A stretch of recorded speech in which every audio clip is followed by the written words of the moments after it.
BJP వాళ్ళు ఇక వాళ్ళు ఏమైనా మీటింగులు పెట్టుడు జై శ్రీరామనుడు, మీటింగులు పెట్టుడు జై శ్రీరామనుడు. మరి జై శ్రీరామ్ అంటే పైనుంచి ఏమన్నా పైసలు పడుతున్నాయా, లేకపోతే ఏమన్నా మనకు పథకాలు వస్తానయా, ఇంకేమన్నా వస్తానయా అంటే ఏమీ లేదు. తీసుకొస్తారు, మోడీతోటో మీటింగ్ పెట్టిస్తారు, 4 హిందీలో మాటలు మాట్లాడిస్తారు, ఎల్లగొడతారు. ఇక్కడ ఉన్నటువంటి 2 మంత్రులు సపోర్ట్ చేయరు, ఇక్కడ ఉన్నటువంటి జిల్లా అధ్యక్షుడు సపోర్ట్ చేయడు.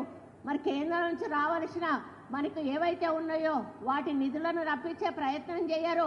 మరి మనకు అన్యాయం జరుగుతుంది. బీజేపీ వాళ్ళు ఇక వాళ్ళు ఏమైనా మీటింగులు పెట్టుడు జై శ్రీరామనుడు, మీటింగులు పెట్టుడు జై శ్రీరామనుడు. మరి జై శ్రీరామ్ అంటే పైనుంచి ఏమన్నా పైసలు పడుతున్నాయా, లేకపోతే ఏమన్నా మనకు పథకాలు వస్తానయా, ఇంకేమన్నా వస్తానయా అంటే ఏమీ లేదు.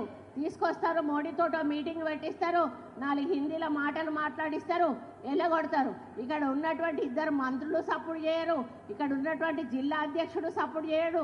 మరి కేంద్రం నుంచి రావాల్సిన మనకు ఏవైతే ఉన్నాయో వాటి నిధులను రప్పించే ప్రయత్నం చేయరు.